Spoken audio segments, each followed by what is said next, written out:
मुंगळ्यानं नंतर न घाबरता त्या हंड्याच्या गोलाकार फिरून पाहिलं तेव्हा त्याला कळून चुकलं, हा विहिरीच्या तोंडाचा हंडा त्याला एकट्याला उचलून काढणं या जन्मात शक्य नव्हतं. एवढा तो हंडा मोठा होता, खोल रुतलेला होता. मुंगळ्यानं नंतर अगदी वाकून त्या हंड्याच्या तोंडाचं निरीक्षण केलं. त्याने ती जमीन पूर्वी तिथे असलेल्या कातळा एवढीच व्यापलेली होती. त्यांनी बारकाईने त्या बांधलेल्या कपड्याकडे बघितलं. त्यावर काही काळपट डाग जागोजागी पडले होते.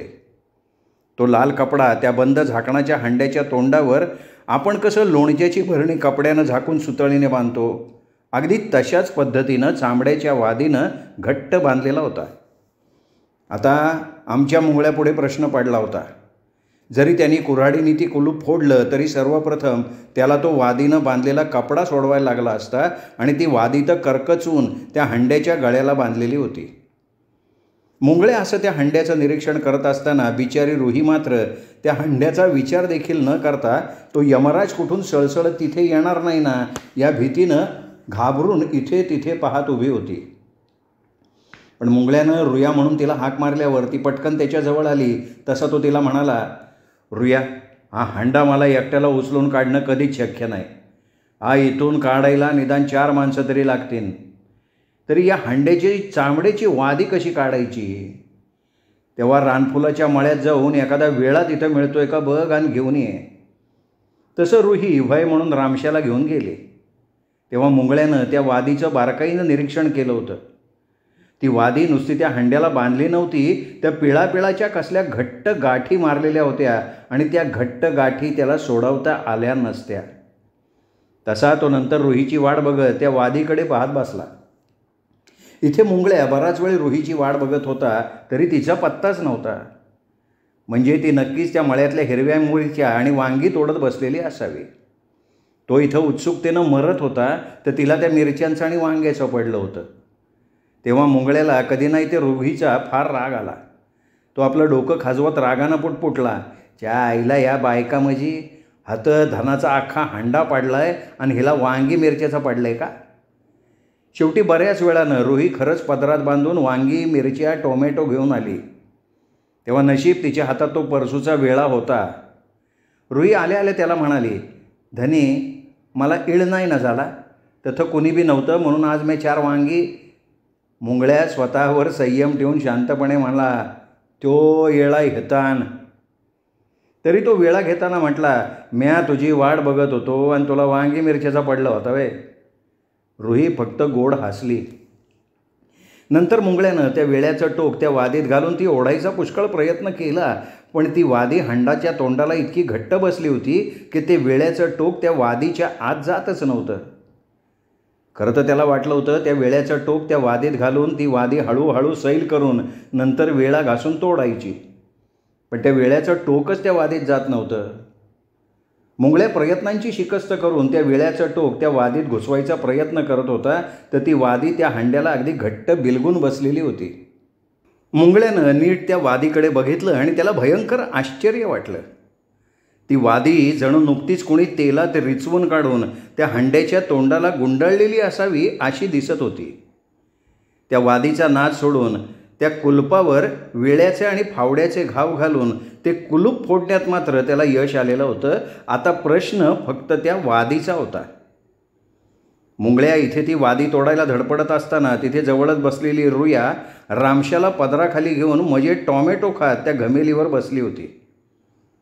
शेवटी मुंगळ्यास त्या हंड्याचं कुलूप तोडून कंटाळून तिला म्हणाला, रुया, या वेळ्याचं टोक त्या वादीत शिरत नाही, आता करायचं काय? तशी रुया हनवटीला हात लावून म्हणाली, अहो ते माणसं दाढी करतात, त्यो पाता बघा ना आता, आणि मग असती वादी तोडता येईन. तसं मुंगळ्याला कळे ना की ही रुया काय बडबड करतीये. तो तिच्यावर खेकसून म्हणाला, आता यो वादी त्या वस्त्र्यानं कसा तोडायचा? हे वादी तुला खायचा सुपारीचा खांड वाटला काय? घेतला अडकेत ताण खाडकन फोडला. आणि हे बोलत असताना मुंगळ्याच्या डोक्यात एकदम प्रकाश पडला. रुई, ती शहरातली माणसं दाढी करताना जी पाती वापरतात त्याबद्दल बोलतीये. पण अशी अडचण होती की ती दाढी करण्याची पाती शिरगुप्पीतल्या एखाद्या न्हाव्याच्या दुकानात जाऊन आणायला लागणार होती आणि तेवढा धीर आणि वेळ त्याच्याकडे नव्हता. तसा तो अगदी हताशपणे तिला म्हणाला, रुया इथं महाजीव चाललाय, आता ती पाती आणाया मी शिरगुप्पीला जायचं हे माझ्याच्यानं काय होणार नाही. पण तू बोलतोयस ते बरोबर बोलतोयस, त्या पातीनं हळूहळू का होईना यो वादी तोडता येईल. पण तसं रुहीला आठवलं की आपल्या भावानं धर्म्यानं तिच्या वाढदिवशी भेट म्हणून दिलेला तो लहानसा धारदार चाकू तिने कमरेला खोवून ठेवला होता. तसा तो काढून मुंगळ्याला देत ती म्हणाली, यो माझ्यापाशी हाय बघा. तो धारदार चाकू घेताना मुंगळ्याने अशा काही नजरेनं तिच्याकडे बघितलं की जणू त्याला म्हणायचं होतं, रुया काखेत काळसान गावाला वाळसा. पण तो बोलला काही नाही. फक्त त्याला त्यावेळी आश्चर्य वाटलं. आपली रुया एवढा धनाचा हंडा समोर असताना इतकी शांत कशी काय राहू शकते असं त्याच्या मनात आलं. नंतर मुंगळ्या तो चाकू त्या वादीवर घासायला लागला आणि ती घट्ट वादी अगदी थोडी सैल झाली. तसं त्याने जरा सैल झालेल्या त्या वादीत ते वेळ्याचं टोक कसं तरी घालून ती वादी घासत घासत ओढायला लागला आणि ती वादीत तुटली. नंतर त्याने त्या सर्व वाद्या भराभरा तोडल्या. सर्व वाद्या तुटल्यावर रुही त्याच्या अंगावर एकदम पडत म्हणाली, धनी यो कपडा बाजूला करताना विचार करा. समजा या समद्या हांड्यात तसाच तो जनावर भरला असतील तर मग काय करणार. तेव्हा तुम्ही समद्या गावाला हात बलवून शान घ्या. तसं मुंगळ्यानं रुहीला बाजूला लोटला आणि ओरडला, रुया मग म्या मरीन, पण तू रामोशाला घेऊन आपल्या झोपड्यामध्ये जा. म्या यो हंडा उघडणारच आहे. रुही दृढतेनं म्हणाली, धनी म्या हातच आहे, तुम्ही तो फडका काढा. मुंगळ्यानं एक वार रुहीकडं पाहून ती वादी काढून तिथे टाकली तेव्हा क्षणभर त्याचा श्वास अडकला. पण नंतर त्यांनी सावकाश ते फडकं बाजूला काढलं. त्या हंड्याचं तोंड उघडलेलं होतं आणि त्या शुभवेळी मंगळ्यानं आणि रुहीनं बघितलं, त्या हंड्याच्या झाकणाच्या वर म्हणजे हंड्याच्या तोंडावर एक ताजं केळीचं पान ठेवलं होतं. त्या पानावर काही लिहिलेलं एक पिंपळ पान ठेवलं होतं. जवळच एक मोठा चांदीचा शिक्का होता, तोच चकचकीत होता आणि त्या शिक्क्यावर एक सुपारी, 4 तांदळाचे दाणे हळदी कुंकवानं माखवून ठेवलेले होते.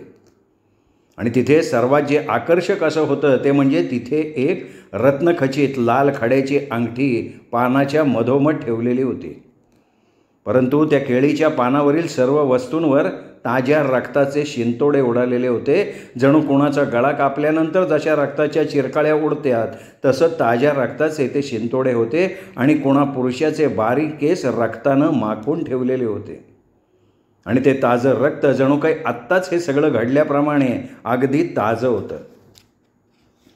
त्या रक्ताळलेल्या वस्तू आणि ते केळीचं पान बघून मुंगळ्या जरा चरकला. त्याने अभावितपणे रुहीकडे बघितलं तर ती रामशाला घेऊन जरा दूर उभी राहून त्याच्याकडे उत्सुकतेनं बघत होती. त्याने ते केळीचं पान दोन्ही हातानं उचलून बाजूला ठेवलं आणि हलकेच आत बघितलं. त्या क्षणी त्या सोलापूरच्या धनगरासमोर ती अल्लाउद्दीनची गुहाच उघडी झाली होती. तो क्षणभर त्या रत्नखचित दागिन्यांकडे बघत स्तब्ध उभा होता. त्यावेळी रुहीनं त्याला मारलेल्या हाका त्याच्यापर्यंत पोचल्या नव्हत्या. तो त्या ऐश्वर्याकडे मंत्रमुग्ध होऊन बघत राहिला होता. ते सगळे त्या हंड्यातले रत्नखचित दागिने आपल्या तेजानं उजळून निघालेले होते. ते धन एखाद्या साम्राज्याचं असावं तसं होतं आणि मुंगळ्या भान हरपून ते बघत होता. त्याच क्षणी त्याला जाणवलं आपलं हृदय आणि हातपाय थंड पडून आपण या आनंदानं मरतोय. तो तसाच त्या हंड्याच्या आत बघत उभा राहिला. रुयाला कळलं काहीतरी घडलंय. खरं तर तिलासुद्धा त्या हंड्यात काय असावं याची भयंकर उत्सुकता लागली होती. पण तिचा नवरा तिला न बोलवता एकटाच त्या हंड्याकडे एकटक बघत उभा होता. याचा अर्थ तिथं काहीतरी आकृत होतं. ती चटकन आपल्या नवऱ्याजवळ आली. तिने त्या हंड्याकडे बघितलं आणि ती हंड्याकडे बघत राहिली. तिचा आपल्या डोळ्यांवर विश्वास बसत नव्हता. त्यावेळी हतबद्ध झालेल्या रुहीला आपल्या रामशाचं भान राहिलं नाही. रामशा तिच्या हातातनं खाली पडला तरी त्या हंड्यातल्या धनाकडे ती बघत राहिली होती. ती आणि मुंगळ्यासुद्धा. अचानक खाली पडलेला रामशा जोरात रडायला लागला. तसे ते दोघं शुद्धीवर आले. रुहीनं चटकन रामशाला उचलून घेतलं आणि भानावर आलेला मुंगळ्या आपल्या छातीवर बुक्के मारत वेड्यासारखा हसत सुटला. मुंगळ्या फक्त खो खो हसत सुटला आणि रुहीला कळलं की आपल्या नवऱ्याचं भान हरपलंय. ते पाहून वेळ न घालवता तिने पुढे येऊन मुंगळ्याच्या तोंडावर सणसणून 2 लगावले आणि ती ओरडली, धनी शुद्धीवर या. मुंगळ्या एकदम शांत झाला. दुसऱ्याच क्षणी मटकन खाली बसून मोठ्यानं रडत म्हणाला, रुया बघितलं ना तथं काय आहे ते, आणि ते समजा आपला आहे. आता सावरलेली रुही म्हणाली, धनी अगोदर तुम्ही तुमचा डोसका ताळावर ठेवा. तसा मुंगळ्या हळूहळू शांत झाला. रुहीने त्याला घट्ट धरून ठेवलं होतं. थोड्या वेळानं ती दोघं शांत झाल्यावर मुंगळ्या तिला म्हणाला, रुया आपण पुन्हा जाऊन पाहूया. तशी तिने मान हलवली आणि ती दोघं पुन्हा हंड्याजवळ आले. रुही आपल्या नवऱ्याला शांतपणे म्हणाली, आता अगदी शांतपणे आपण हे बघू. त्यांनी हंड्यात बघितलं. त्या हंड्यात जुन्या काळचे सोन्याचे हिरे मोती जडवलेले अनेक तऱ्हेचे मौल्यवान दागदागिने, मोती, हिरे, सोन्याची नाणी अगदी खच्चून भरली होती. कोणा राजानं आपला सगळा मौल्यवान खजिना या हंड्यात घालून तो त्या कातळाखाली लपवून ठेवलेला असावा आणि ते कातळ फुटल्यावर तो खजिना मुंगळ्या आणि रुहीसमोर उघडा झाला होता. मुंगळ्या डोळे फाड फाडून त्या धनाकडे बघत होता. त्याने त्या हंड्यात हात घातला. एक रत्नखचित कंबरपट्टा काढला तर त्या कंबरपट्टेच्या खाली तसेच अनेक कंबरपट्टे भरलेले होते. तिथे अनेक तरतरीच्या सोन्याच्या रत्नजडीत बांगड्या, अमाप अंगठ्या, सोन्याचे पैंजण सगळं आलोट भरलेलं होतं. रुहीने कितीही शांतपणाचा आव आणला तरी ते सगळं बघून ती तिथेच बेशुद्ध होऊन पडली. मुंगळ्या, बेशुद्ध रुही, रामश्या आणि त्या हंड्याकडे बघत राहिला. त्यांनी स्वतःवर संयम ठेवून आपल्या रडणाऱ्या रामश्याला उचलून घेतलं आणि तो लाल कपडा पुन्हा त्या हंड्यावर तसाच पांघरला आणि रामश्याला रुहीजवळ ठेवून फावड्यानं तो काळा भुस्सा त्या हंड्यावर पुन्हा घालून तो हंडा त्या भुस्यानं झाकून टाकला. तेव्हा रुही शुद्धीवर आली होती. शुद्धीवर आल्या आल्या तिने आपल्या मुंगळ्याकडे बघितलं तर तो शांतपणे रामश्याला तिच्याजवळ ठेवून तो हंडा लपवण्यासाठी भुस्सा त्यावर घालत होता. शुद्धीवर आलेली रुई उभी राहिली. तेव्हा मुंगळ्या तिला म्हणाला, रुया रामश्याकडे बघ, मी येतोच आहे. ती रामश्याकडे धावली. त्याला उचलला. ती त्याच्या झोळीकडे गेली. थोड्या वेळानं मुंगळ्या तिच्याजवळ आला. तेव्हा रुही त्याला म्हणाली, अहो तुम्ही मग हसताना मी तुमच्या 2 थोबाडे ठेवून दिल्या होत्या. त्याचं काय झालं? आमच्या उरणला एकदा एका शेतकऱ्याला नांगरणी करताना चांदीच्या नाण्यानं भरलेला एक लहान पितळी तांब्या मिळाला.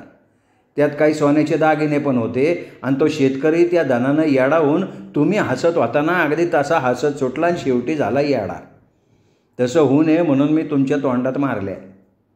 मुंगळ्यामध्येच म्हणाला, रुहे आता आपण हे सगळं गुप्त ठेवलं पाहिजे, नाही तर ही वांगाळ माणसं आपला मोडदा पाड देईन. तो एकदम तिला घट्ट धरून म्हणाला, रुया ह्या क्षणी आपण लय श्रीमंत आहे. आता इथं मी चिरेबंदी वाडा बांधीन, सगळी मांजरीवाडी विकत घेईन, इथं धनगरवाडी करीन. तू बघत राहा मी आता काय काय करतो ते. रुही फक्त आनंदानं रडत आपल्या नवऱ्याकडे बघत होती. तिला वाटत होतं आपण आज सगळं जग जिंकलं आहे. नंतर ती दोघं एकमेकांचे हात घट्ट धरून बराच वेळ तसेच तिथेच निस्तब्ध बसून राहिले होते. रुही त्याला थोड्या वेळानं म्हणाली, धनी आता तुम्ही काय करायचं ठरवलं आहे? मुंगळ्या काही बोलला नव्हता. कधी काय होतं, अचानक हवी असलेली एखादी गोष्ट मिळाली की नंतर काही सुचेनासं होतं. मुंगळ्याचं सुद्धा तसंच झालं होतं. आत्ता या क्षणाला तो मांजरीवाडीतला काय, उरणातला सुद्धा सगळ्यात श्रीमंत माणूस होता. खरं तर रुही आणि त्यांनी वरवरच त्या हंड्यातलं आलोट धन बघितलेलं होतं, पण त्या हंड्यात काय काय भरलं याची कल्पनासुद्धा तो करू शकत नव्हता. त्यात त्या हंड्याची जोखीम फार मोठी होती. जर इथे कोणाला किंवा रामोशांना त्या धनाची जरा देखील भनक लागली असती तर नक्की त्याच्या जीवाला धोका झाला असता. आता तो हंडा लहान असता तर त्यांनी तो काढून दुसरीकडे सहज लपवला असता, पण हा हंडा म्हणजे. मुंगळ्या त्या विचारात असताना रुही त्याला एकदम म्हणाली, धनी हे एवढं धन तुम्हाला एकट्याला झ्यापायचं नाही, म्हणून आपण उरणला जाऊ, माझ्या बाला आणि धर्म्याला हिथं घेऊन येऊ. ते दोघं हे सगळं सांभाळायला तुम्हाला मदत करतील. अहो असल्या कामात माझ्या बाचं डोकं छान चालतंय. त्या धनाच्या चिंतेत असलेल्या मुंगळ्याला आपल्या रुहीचं बोलणं पटलं. तसा तो सुद्धा त्या दोघांची मदत घ्यायचा विचार करत होता, कारण तो त्या बस्त्याचा जावई असल्यामुळे त्या दोघांकडनं त्याला कुठला धोका व्हायचा संभव नव्हता. अचानक मुंगळ्यानं आपल्या रुहीकडे नीट बघितलं. खरंच रुहीच्या जागी दुसरी कोणी स्त्री असती तर तिने आत्ता त्या क्षणी त्या धनाची जिज्ञासा दाखवली असती, पण रुहीला फक्त त्याची चिंता वाटत होती. मुंगळ्याला वाटलं हे सगळं आपल्याला रुहीमुळे मिळालं आहे. त्याची रुही त्या धनापेक्षा त्याच्यासाठी जास्त मौल्यवान आहे. तो म्हणाला, रुहे, मला हा असा धनाचा हांडा सोडून उरणला काय कुठंच जाता येणार नाही. इथं या धनाच्या राखणीला मला राहायला लागल. पण तू रामशाला घेऊन जा आणि बस्त्यान धर्म्याला इथं पाठवून दे. आणि बघ, मी किंवा धर्म्या तुला न्यायला येऊ तेव्हाच तू इथं यायचं, तोपर्यंत तू तुझ्या आईकडं राहायचं. गाईवरून रुही म्हणाली, अहो पण धनी. तसं मुंगळ्यानं तिच्या ओठावर आपलं बोट ठेवलं. थोड्या वेळानं रुया म्हणाली, धनी, मी बैलगाडीतनं उरणला जाणार, मला ते एसटीचं काही कळना. मुंगळ्या ठीक आहे म्हणाला. तेव्हा अचानक रुहीनं कळवळून मुंगळ्याचा हात आपल्या डोक्यावर ठेवून ती म्हणाली, धनी, तुम्ही माझी रामशाची शपथ घेऊन सांगा, मी येईपर्यंत तुम्ही त्या धनाजवळ जाणार नाही आणि त्या धनाची पूजा केल्याशिवाय ते धन बाहेर काढता येणार नाही, हे ध्यानात घ्या. पूजा नाही केली तर ते धनाची माती माती होऊन जाईन. तेव्हा माझा बा येईपर्यंत धीर धरा, त्याला ते सगळं माहिती आहे. मुंगळा गहिवरला. रुहीला रामशाला जवळ घेऊन तशी शपथ घेतली आणि म्हणाला, रुया, मला वाटतं तुझं बैलगाडीनं उरणला निघाली तर तुला तिथं पोचायला 1 दिवस जाईन. त्यापेक्षा तू टॅक्सीनी जा, म्हणजे रात्रीपर्यंत पोचशील. लगेच तू सकाळी बस्त्याला आणि धर्म्याला इथं त्या टॅक्सीनीच पाठवून दे. ती म्हणाली, ते सगळं ठीक आहे, पण मी आत्ताच निघायचं का? इथं टॅक्सी आणणार कोण? त्या टॅक्सी फक्त शिरगुप्पीला आहेत. मुंगळ्या म्हणला, हे बघ, तू आता झोपडीत जा, तुझी तयारी कर. 2 पिशव्या, ते चुलीजवळ पुरलेली राणीची बोरमाळ, रात्रीच्या भाकऱ्या, जेवण असेल ते घे, आपल्याला बकरीला घेऊन ये. तसं 2 वाकळी, पाण्याचा मडका प्याला इथं घेऊन ये. रुया बालिशपणे म्हणाली, म्हणजे तुम्ही ती राणीबाईची बोरमाळ विकणार? मुंगळ्याला रुयाच्या बालिशपणाचा हसू आलं. तो म्हणाला, रुया, अगं तुझ्यासमोर आपला खजिना असताना त्या लोकांच्या उष्ट्या बोरमाळीचं तुला पडलं आहे. कमाल आहे तुझी.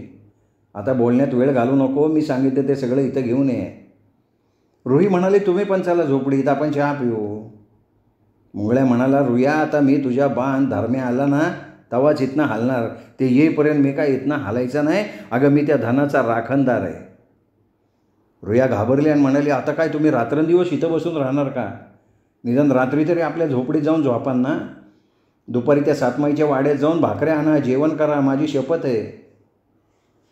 मुंगळ्या तिच्याकडे मायेनं बघत म्हणाला, रुया, माझी काळजी करू नको गं. अगं 8-15 दिवस मी डोंगर कपारीत राहणारा माणूस आहे. मी सातमाईच्या वाड्यात त्या डोकरीला सांगणार आहे, तुझा बाप फार आजारी आहे असा उरणकडनं सांगावा आला म्हणून तू तातडीनं गेली आहेस. तू इथं आली की तू तेच सांगायचं हे लक्षात ठेव. हे बघ रुया, तुझा बाण धर्म्या आल्यावर तू उरणला तुझ्या वाड्यात राहायचं. इथलं सगळं निपटल्यावर मी नाही तर धर्माबरोबर इथं यायचं. आता निघ. त्यांनी रामशाचं चुंबन घेतलं. तो पुन्हा तिला म्हणाला, रुया, मी हे इथलं सगळं नीट सांभाळतो, तोपर्यंत तू स्वतःची रामशाची काळजी घे. येताना तुझ्या आईला घेऊन ये. माझी काळजी करू नको. तसंच ते हंड्यावरचं सामान माझ्याकडे जा आणि जा सगळी तयारी करून ये. रुया आपल्या झोपडीकडे निघाली. जेव्हा ती सातमाईच्या वाड्यासमोरनं जायला लागली तेव्हा तिला वाटलं आपण त्या सातमाईच्या वाड्यावर जाऊन आजीचा, आनंदी अक्काचा निरोप घेऊन त्यांना जरा तिच्या नवऱ्यावर लक्ष ठेवायला सांगावं. पण नंतर तिला वाटलं आपण जर आत्ता तिथे गेलो तर आजी आणि आनंदी अक्का 10 चौकशा करणार आणि तेवढा वेळ तिच्याकडे नव्हता. रुया बरोबर आपल्या झोपडीत आली. तिने पटकन तोंड धुतलं, लुगडं चोळी बदलली, केस विंचरले, रामशाचे कपडे बदलले, दांडीवरच्या 2 पिशव्या घेतल्या, भाकरीच्या टोपलीत रात्रीचं सगळं जेवण घातलं, पाण्याचं मडकं घेतलं आणि आपले बकरी, रामशा आणि ते सगळं सामान घेऊन ती परत मुंगळ्याजवळ आली. मुंगळ्या म्हणला, चल रुये, आपण अगोदर भाकरी खाऊ. त्यांनी जवळच आपल्या बकरीला बांधलं. रुई भाकरी खाताना त्याला म्हणाली, अहो जरा माझा बा शेरडानं शेतात बसवायला कुठं गेला तर 8-8 दिवस घरी येत नाही. तो कोणाच्या शेतात शेरडं बसवायला गेला हे धर्म्याला पण माहीत नसतं. त्यामुळे तो घरी येईपर्यंत तुम्हाला थांबायला लागन. मुंगळ्यानं डोकं हलवलं. जेवण आटपल्यावर मुंगळ्यानं ती बोरमाळ घेतली आणि मिळेल त्या ट्रकमध्ये बसून तो शिरगुप्पीला गेला.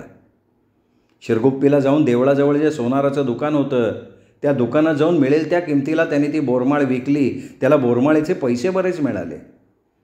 नंतर भरपूर खाणं, फळं, केळी सगळं पिशवीत ठेवून तो एस टी स्टँडवर आला आणि एका म्हाताऱ्या टॅक्सीवानाला त्यांनी उरणला लगेच निघायचं असं सांगून त्या टॅक्सीनं तो रुहीजवळ आला. ते रुपये 2 पिशव्या तिला देत म्हणाला, रुया हे रस्त्यात खाणं खायचं, काही लागलं तर रस्त्यात घे. टॅक्सी ड्रायव्हरला म्हणाला, माझ्या बायकोचा बाप फार आजारी आहे, त्यामुळे हिला लवकर आणि नीट पोचवा तिच्या घरी. रुही टॅक्सीत बसताना तिने पुन्हा एकदा त्या शपथेची त्याला आठवण करून दिली. ती निघाली तेव्हा दोघांच्या डोळ्यात अश्रू होते. रुही जाताना टॅक्सी ड्रायव्हरला म्हणाली, बाबा आपल्याला उरणला लवकर जायला मिळेल अशी एखादी रानवाट नाही का? तो म्हातारा ड्रायव्हर रामशाकडे बघत म्हणाला, पोरी इथून रानवाट सरळ उरणला जाते, पण त्या वाटेवर जनावरांची भीती आहे, रस्ता ओबडधोबड आहे. रुही गेल्यानंतर मुंगळ्या त्या हंड्याच्या जागेकडे बघत बसला. त्यावेळी त्याला त्या हंड्यातल्या मौल्यवान धनाची आठवण आली नाही, तर त्याला त्याच्याजवळ रुही आणि रामशा नाहीत या जाणीवेनं भकास आणि एकटं वाटत होतं. तो नंतर तसाच खाली मान घालून बसून राहिला. पण दुपारी सूर्य अगदी डोक्यावर आला तसा मुंगळ्या उठला.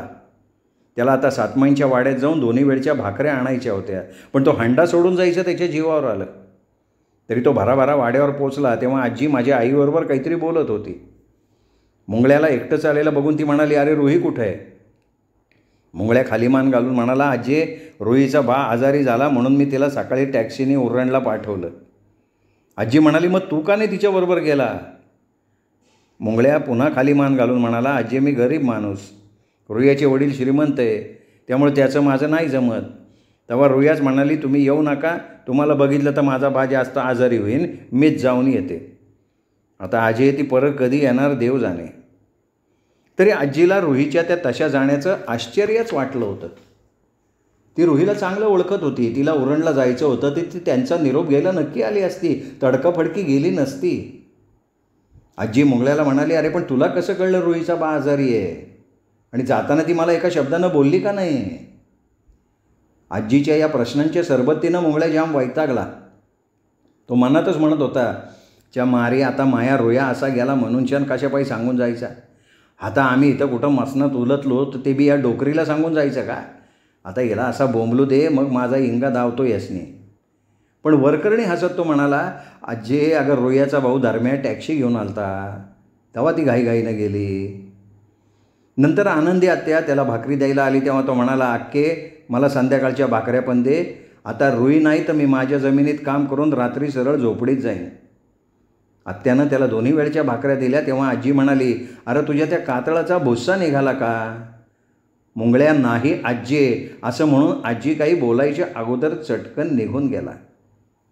तो गेल्यावर आजीनं रुहीच्या असा अचानक जाण्याचा विषय आनंदी आत्याजवळ काढला तेव्हा आत्या वैतागल्या आणि म्हणाली, आई रुही खरंच घाईघाईनं गेली असेल, आपल्याला काय करायचं आहे, जाऊ दे ना गेली तर. आणि आजी तेही खरं आनंदे असं म्हणून गप्प बसली. मुंगळ्या नंतर माझ्या आजीला शिव्या घालत आपल्या कातळाच्या भुश्याच्या जागेवर आला आणि तिथल्या बाभळीच्या झाडाखाली त्याने वाकळ घातली आणि तो त्या हंड्याच्या जागेकडे बघत बघत जेवला. तेव्हा त्याला क्षणभरही त्या हंड्याच्या जागेवरनं दृष्टी काढावी असं वाटलं नव्हतं. नंतर त्याला एकदम रुही आणि रामशाची आठवण आली. त्याला वाटलं रामशाला बघून रुहीचं घर आनंदानं न्हावून निघणार. त्याचा रामशा तशाच रूपाचा धर्मासारखा होता. आणि नंतर जेवताना रुहीच्या आईच्या लक्षात येणार की रुहीच्या हातात 2 सोन्याच्या बांगड्या नाहीत आणि तिने ते बस्त्याला सांगितल्यावर तो एकदम कालवा करत ओरडत त्यांना शिव्या देणार. या सगळ्या विचारांनी मुंगळ्या स्वतःशी हसत होता आणि त्याने तेव्हाच ठरवलं की एकदा का समोरच्या हंड्यातले दागिने काढले की तो रुहीला अगदी राणीसारखं दागिन्यानं मढवून काढणार होता. त्यातला तो कंबरपट्टा देखील तिच्या नाजूक कमरेवर घालायला लावणार होता. आणि रिकामं डोकं भूताचं घर हे माहीत असूनसुद्धा मुंगळ्या अनेक मनोरथ करत बस्त्या आणि धर्मेची वाट बघत राहिला. तेव्हा त्यांनी एकसुद्धा कातळाच्या भुश्याचं घमेलं भरून त्या बांधाच्या मागे टाकलेलं नव्हतं. श्रोते हो, या प्रकरणाचा हा भाग इथेच संपला. या प्रकरणाचा पुढचा भाग उद्या ऐकूया दीपक रेगे कथाकथन चॅनलवर. तोपर्यंत नमस्कार.